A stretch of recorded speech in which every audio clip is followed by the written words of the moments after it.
पतित पावन परम करुणामय श्री गुरुदेव महाराज की जय। साक्षात् हरित्वेन समस्त शास्त्रे उक्तस्तथा भगवतैव सद्भिः किन्तु प्रभुर्या प्रियैव तस्य वन्दे गुरुश्री चरणारविन्दम्।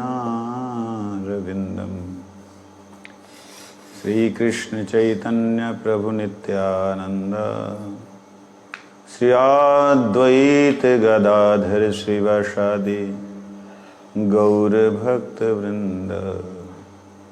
हरे कृष्ण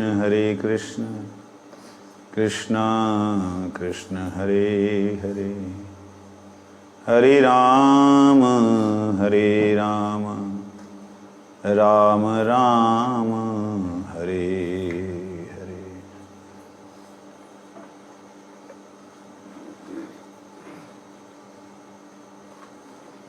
भजन रहस्य प्रथम याम साधन का चिंतन।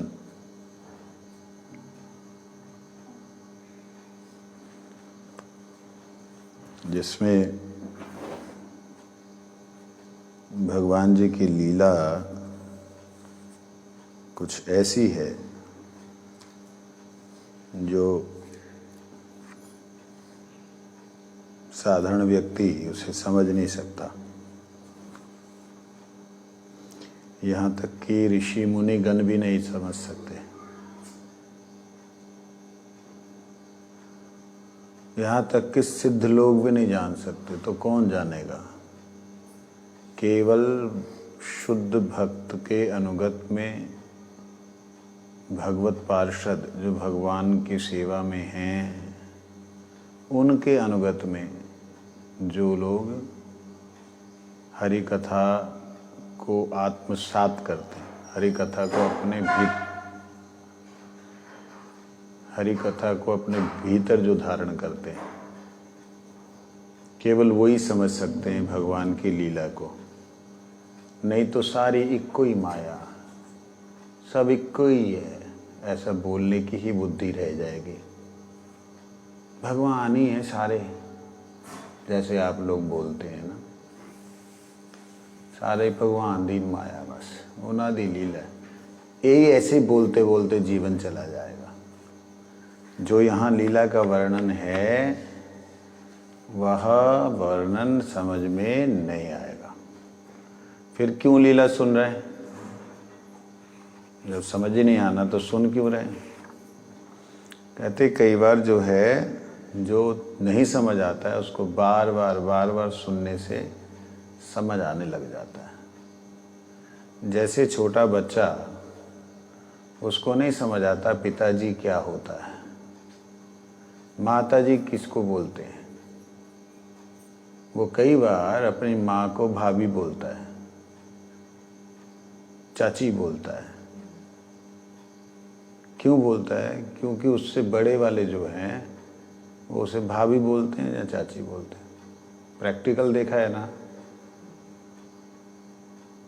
तो वो बच्चा सुनते सुनते बोलने लग जाता है।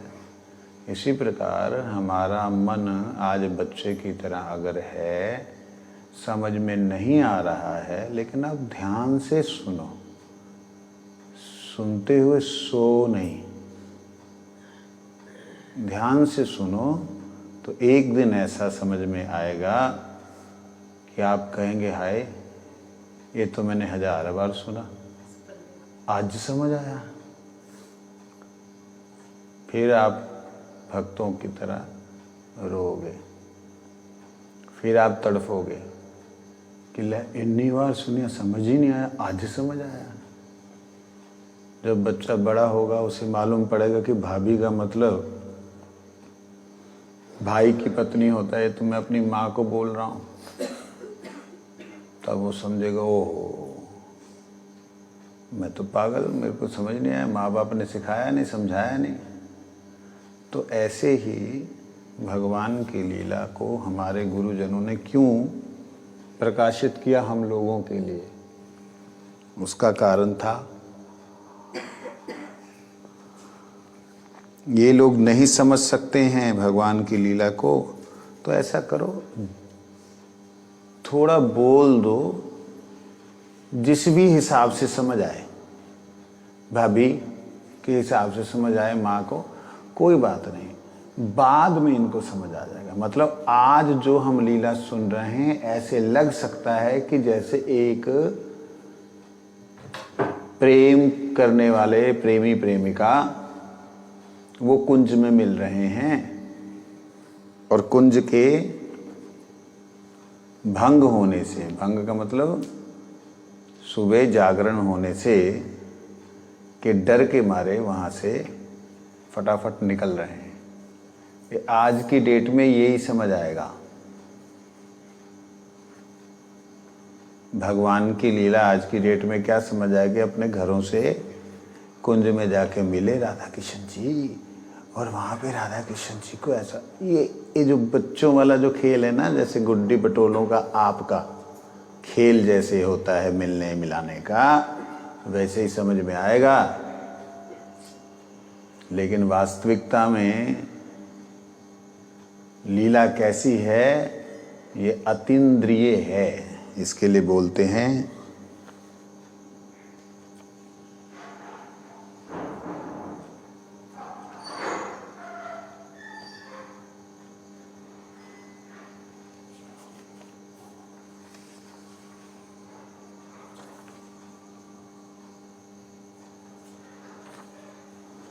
नातः परं कर्म निबंध कृन्तनं मुमुक्षतां तीर्थपदानुकीर्तनात्।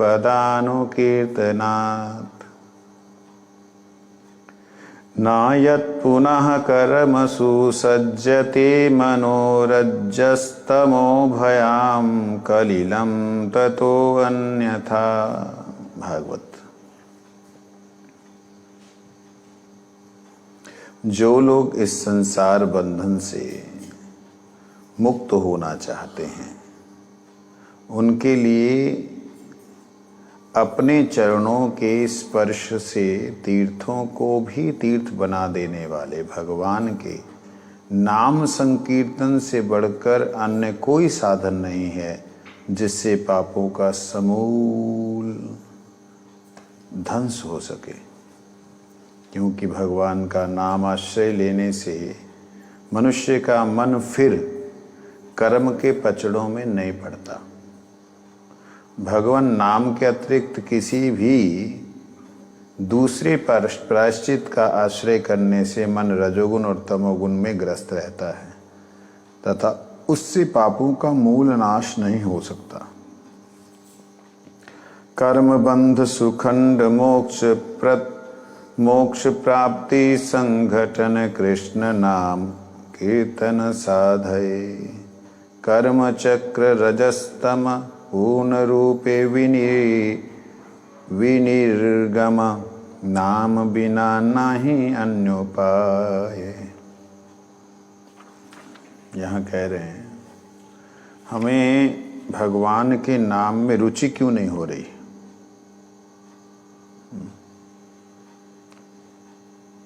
भगवान जी का नाम करते हैं, रुचि नहीं होती। गुरुजी ने बोला 16 माला करनिया, चलो कर लिया। किसी ने बोला है कि 64 माला कम से कम करनी, चलो कर लेते हैं। तो 64 को करने के लिए फास्ट करनी है। क्या करेंगे, पूरी करनी है। और जो 16 बोली है उसके लिए किसी तरह से, एक है कि जो 64 करने में भी अपने आप की कमी महसूस कर रहा है, एक है जो 16 माला करने में भी बोझ महसूस कर रहा है। दोनों में कितना अंतर है। दोनों की अवस्था में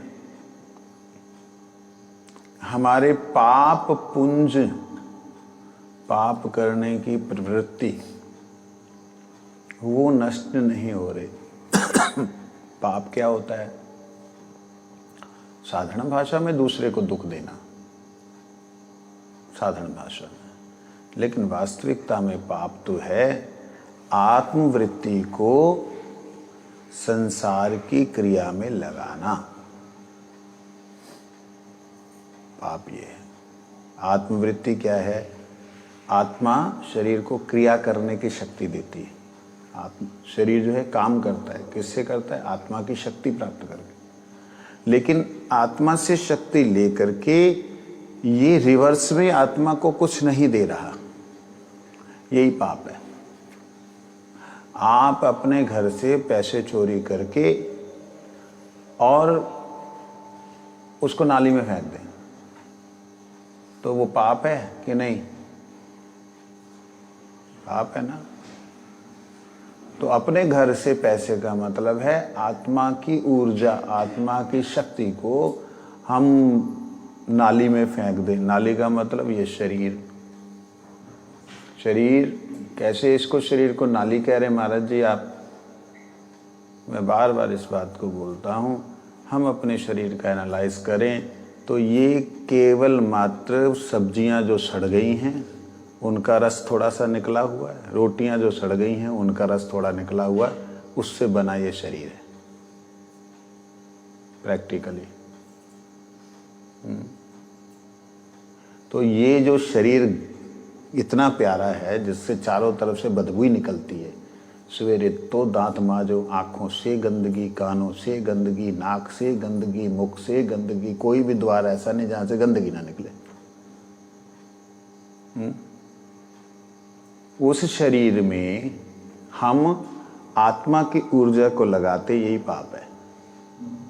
ना लगाएं, ना लगाओ, क्या करें फिर? मर जाएं?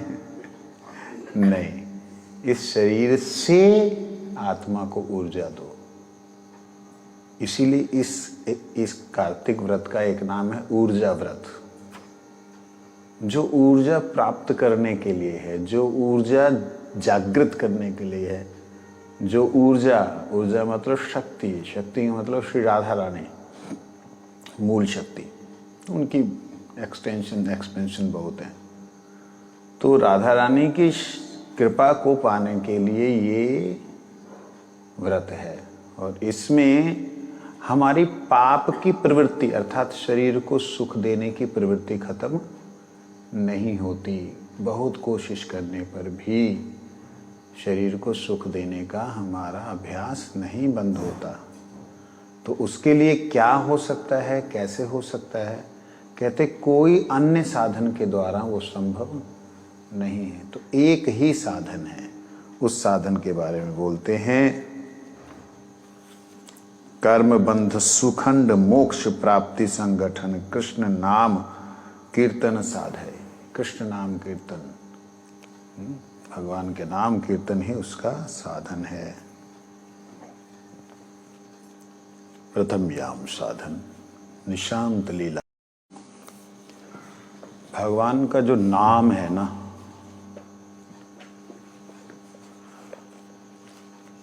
वो नाम स्वयं भगवान है, ये हमें मालूम नहीं पड़ता। जो कहा गया है ना कि जीव आत्मा के साक्षी स्वरूप से भगवान विराजमान है, वो भगवान का नाम ही है।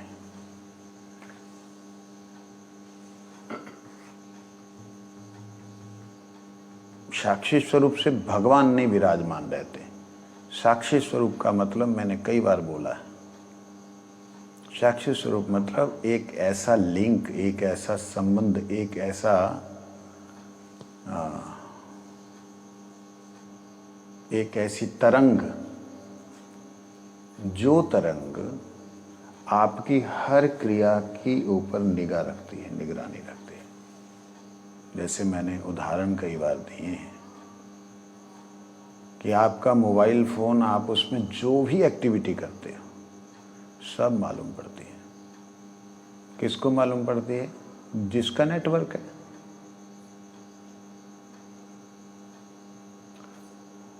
इसी प्रकार से आत्मा किसकी है?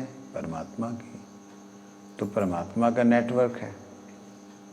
तो आत्मा में शब्द रूप से, किस रूप से? शब्द रूप से। शब्द का मतलब वेव्स, जो ये धड़कन है ना,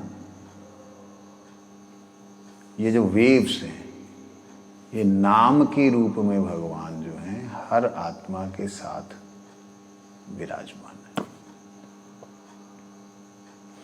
मतलब कोई भी आत्मा ऐसी नहीं है जिसके साथ भगवान वेव के रूप में ना हो, शब्द के रूप में ना हो। पीछे कुछ लोगों को नाम आश्रय करते हुए, मेरे को जब 25 पे आएगी ना सुई बता देना, नाम आश्रय करते हुए कुछ लोगों को उनके शरीर में कुछ क्रियाएं देखी गई। वो लोग घबराए कि ये क्या हो रहा है, क्यों? जब नाम कर रहे हैं, नाम का आश्रय ले लें, कुछ तो होना चाहिए। तो शरीर में क्या क्रियाएं हुई? जो बंधन हैं, जिनको करते हैं ग्रंथि, गांठें, वो हमारे शरीर में 72 गांठें मुख्य रूप से कह सकते हैं। कितनी गांठें? वो 72 गांठें वैसे तो आयुर्वेद के अंदर स्पर्श चिकित्सा में मर्म स्थान कहे गए हैं। लगभग 100 से ऊपर मर्म स्थान है। तो वो मर्म स्थान मतलब जहाँ पे स्पर्श करके आप दूसरी जगह को ठीक कर सकते हो। एक्यूप्रेशर जिसको हम लोग बोलते हैं, पॉइंट्स है ना। तो लगभग 100 मर्म स्थान वो लोग बोलते हैं। लेकिन 72 केंद्र हैं। कितने हैं? और एक एक केंद्र के द्वारा 1,000 नाड़ियां संचालित होती हैं। एक एक केंद्र के द्वारा, बोलो ना, एक कितनी नाड़ियां हो गई? 72,000 नाड़ियां। इससे बना हुआ ये जंजाल, ये शरीर है। ध्यान दीजिएगा। तो 72 केंद्र इन हजारों नाड़ियों को संचालित करते हैं, चलाते हैं। आत्मा इन 72 में से कहीं ना कहीं फंसी हुई रहती है। आत्मा ही तो फंसी, और कौन फंसा? तो फंसी हुई रहती है। अपने हृदय में पहुंचना कई असंख्य आत्माओं का समर्थ नहीं होता। विशेष करके मनुष्य शरीर की बात कर रहा हूं, समर्थ नहीं होता। लेकिन जब वह भगवान का नाम श्रवण करता है, करता नहीं है स्वयं से,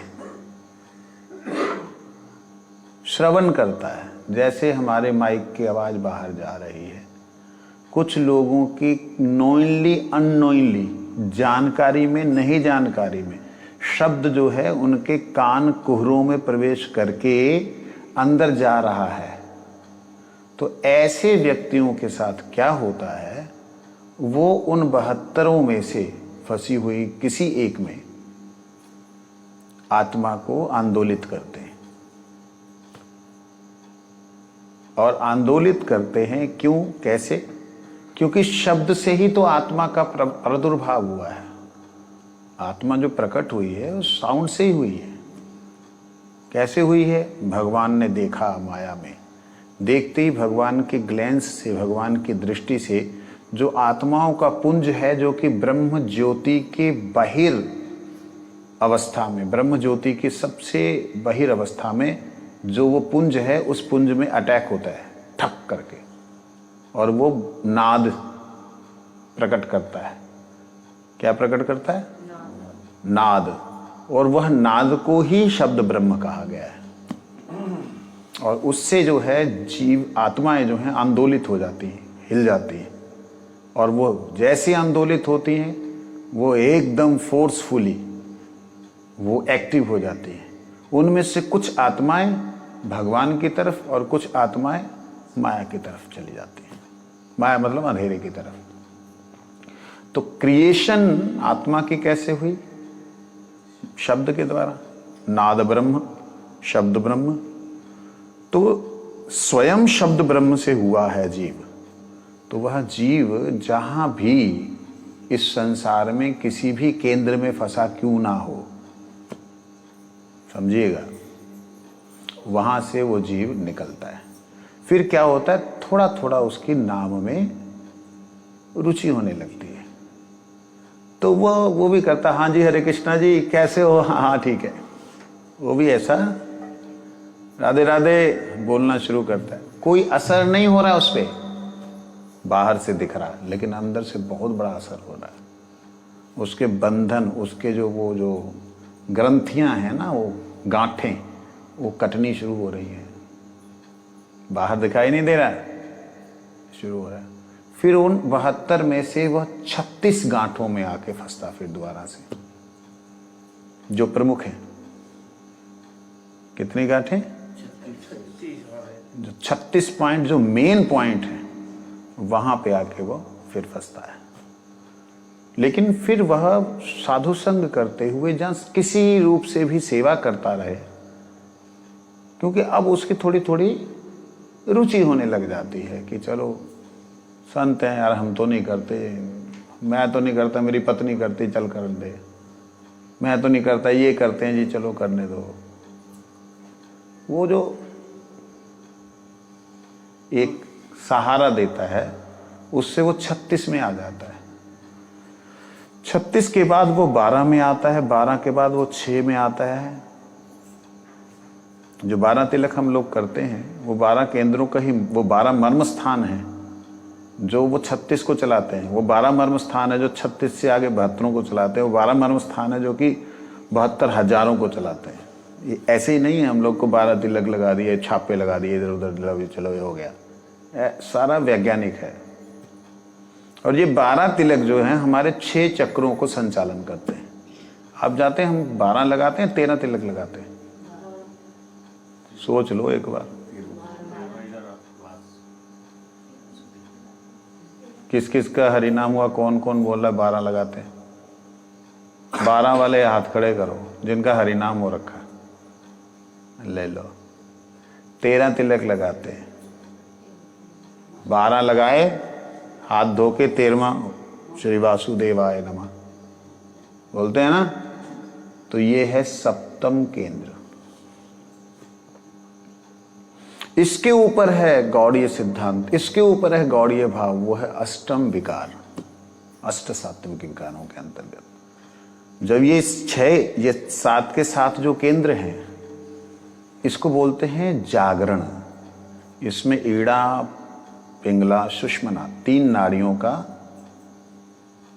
गांठ, 3 नाड़ियों का उलझन है, गुलझन है। जो ईड़ा है वो नाभि तक ही है, नाभि से नीचे ही है। जो पिंगला है वो हृदय तक है, और जो सुषुम्ना है वो कंठ और मस्तक तक है। सुषुम्ना के ऊपर निर्गुण स्थिति होती है, जो भगवान को प्राप्त करने का जब शुरुआत होती है, जब व्यक्ति भगवान की तरफ जाता है तो उनकी एक अलग स्थिति पहुंच जाती है। तो वो मस्तक के ऊपर, सिर के ऊपर से सिरोपरि वो भगवान का नाम करता है। ये है, सारे भक्तों के साथ होता है। ऐसा नहीं है कि मैं जो बोल रहा हूं ये नई पद्धति, नया कुछ बोल रहा हूं ना, सबके साथ होता है। वही बात इस कीर्तन में बताई गई है, कैसे होता है। पीत वर्ण कली पावन गौरा, महाप्रभु कलयुग को पावन करने के लिए पीले रंग से अवतीर्ण हुए। गाओ ये क्षण भाव विभोरा, इस वक्त जो है भाव विभोर होकर के कीर्तन कीजिए।